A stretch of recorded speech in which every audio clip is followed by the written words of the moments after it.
Baik, salam adik-adik. Salam, Miss. Selamat malam. Malam. Hari ini terima kasih karena kalian sudah hadir dan pada hari ini Miss akan mengajar tentang materi kesehatan ternak ayam. Nah, di sini siapa yang pernah memelihara ayam? Oke, terima kasih. Baik, di sini adik-adik kita akan belajar tentang konsep kesehatan ayam. Nah, apa sih yang dimaksud dari kesehatan ayam? Nah, di sini kesehatan ayam itu adalah kondisi fisik dan psikologis ayam yang optimal untuk memastikan produktivitas, pertumbuhan, dan kesejahteraan ayam tersebut. Nah, konsep kesehatan ayam ini mencakup beberapa aspek. Yang pertama itu ada pencegahan, ada pengendalian, dan pengobatan penyakit. Nah, di sini siapa yang pernah lihat ayam yang sakit? Ketika kalian lihat ayam yang sakit, apa yang kalian buat? Kalian kasih obat kah atau ini bagaimana? Bakar kah? Nah, itu sudah termasuk dalam proses pengobatan penyakit ya. Walaupun tidak semua ayam dapat diberikan obat, apalagi ayam yang terkena virus. Nah, berikut ada juga komponen utama kesehatan ayam. Nah, yang pertama itu pencegahan penyakit. Biasa didengar itu biosecurity, yaitu langkah-langkah yang bertujuan untuk mencegah masuknya virus, bakteri, parasit ke dalam kandang atau area peternakan. Yang berikut itu ada yang namanya vaksinasi. Di sini vaksinasi itu adalah pemberian vaksin untuk melindungi ayam dari penyakit seperti Newcastle disease itu biasa disebut TB, gumboro avian influenza itu AI, dan coccidiosis. Yang berikut itu ada juga pengolahan terhadap lingkungan. Nah, ketika kita menjaga lingkungan, kebersihan kandang ayam, suhu dan ventilasi, serta kelembapan kandang ayam, sehingga ayam tidak bisa stres dan lebih tahan kepada penyakit. Baik, di sini juga kita bisa perhatikan ketika kita memelihara ayam itu perlunya kita perhatikan tentang nutrisi dan pakan. Nah, yang pertama itu keseimbangan gizi, di mana pemberian pakan yang seimbang dengan kandungan protein, lemak, karbohidrat, vitamin, dan mineral. Nah, jika ayam kekurangan gizi, dapat menyebabkan ayam itu lebih rentan terhadap infeksi. Yang berikut air bersih dan higienis. Nah, air minum yang kita berikan kepada ayam itu harus yang bersih. Sama juga dengan kita manusia. Kalau kita mau minum air kan harus perlu yang bersih supaya kita jangan sakit. Nah, begitu juga dengan ayam, kita perlu kasih ayam itu air bersih yang higienis. Nah, untuk pengendalian penyakit itu ada 3. Yang pertama itu adanya isolasi atau karantina. Nah, jika ditemukan ayam yang sakit, maka kita harus isolasi agar penyakit tidak menyebar ke ayam lain. Contohnya, Erik punya ayam, misalnya Erik punya ayam 5 ekor, terus dalam kandang itu 1 ekor ayam sakit. Nah, Erik harus kasih pisah yang 1 ayam itu yang sakit supaya jangan menularkan penyakit ke ayam yang lain. Nah, itu salah satu contoh untuk mengendalikan penyakit. Yang berikut pengobatan. Nah, melalui pengobatan juga seperti antibiotik, antiparasit itu bisa diberikan oleh dokter hewan. Tapi tidak semua penyakit ayam itu bisa diobati ya, apalagi yang virus. Yang terakhir itu pemantauan dan diagnosa. Nah, pemantauan ini dilakukan dengan mengamati gejala-gejala awal penyakit pada ayam. Contohnya kalau kita lihat ayam itu sudah punya risiko, terus dia tidak bisa makan, dia punya bungkusan dan diare. Nah, itu salah satu pemantauan. Oh, ini ayam ternyata sakit. Nah, berikut ada beberapa contoh jenis penyakit ayam ya. Nah, di sini misalnya sebutkan saja ya, tidak lama.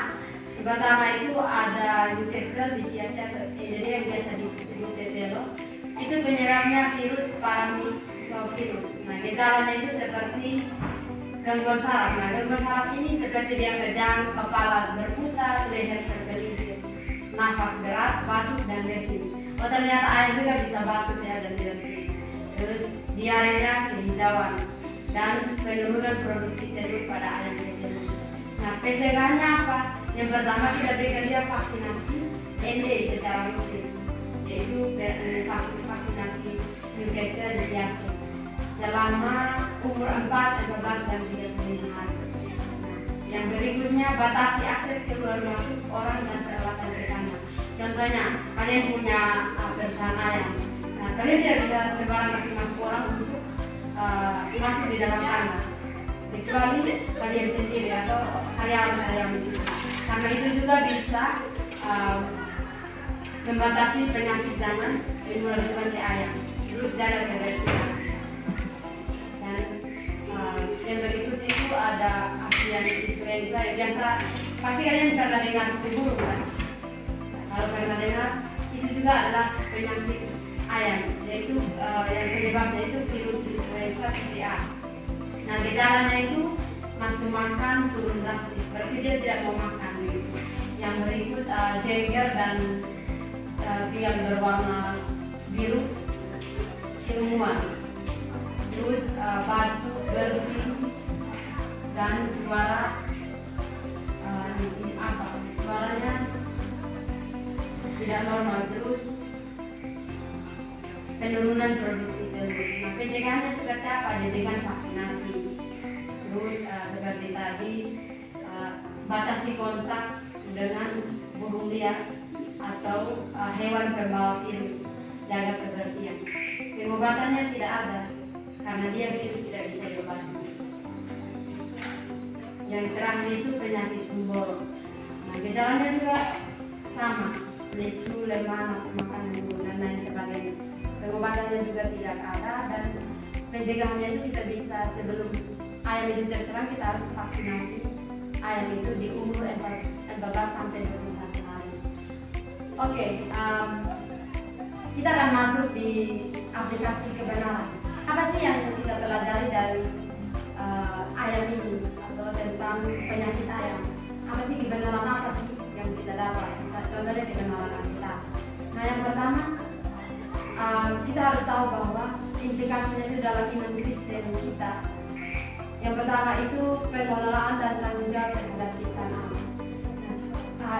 Yang kita bisa lihat dalam Kejadian 1 ayat 28 bahwa Tuhan itu menciptakan, memerintahkan manusia untuk berkuasa atas ikan di laut, burung-burung di udara, dan segala makhluk yang hidup di bumi. Berarti di sini jelas bahwa Tuhan menghendaki kita itu sebagai manusia ciptaan Tuhan, bagaimana kita harus mengelola atau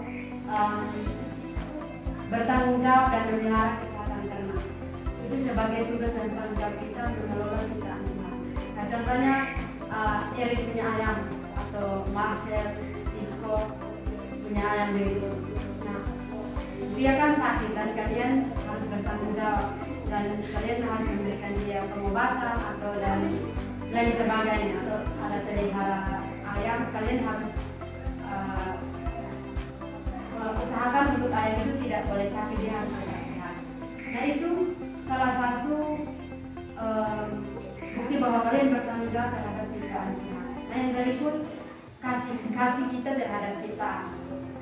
Nah, di Amsal 12 ayat 10 dikatakan bahwa orang benar memperhatikan hidup hewannya, tetapi belas kasihan orang fasik itu kejam.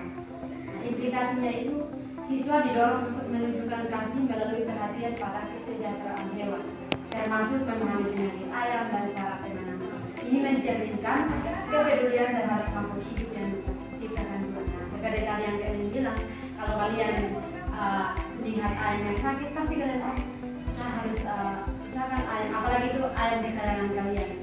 Saya harus usahakan ayam ini tidak boleh sakit atau tidak sampai mati. Kalau kalian kasih dia obat-obatan, seperti kalian juga kasih obat-obatan, nah, itu kan menunjukkan bahwa kalian ada kasih terhadap ayam tersebut. Begini, kembali berpikir bahwa Tuhan saja mengasihi kita walaupun kita berdosa. Sebenarnya Tuhan masih menolong kita ada hari. Contohnya hari ini Erik marah, tapi Tuhan tidak marah. Jadi Tuhan tetap mengasihi dia.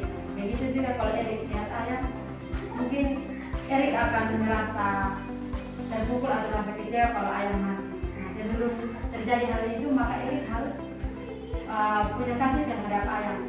Nah, Erik harus memelihara, menjaga kebersihan kandangnya, kemudian membersihkan kandang, memberikan pakan yang baik. Itu salah satu contohnya. Nah, yang berikut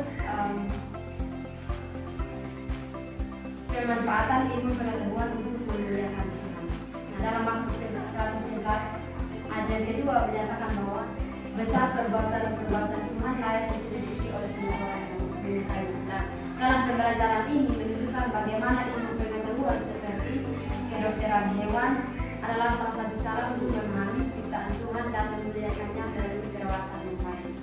Terus yang berikut kepedulian terhadap ekosistem. Nah, siswa diajak untuk memahami bahwa menjaga kesehatan dan juga berkontribusi pada keseimbangan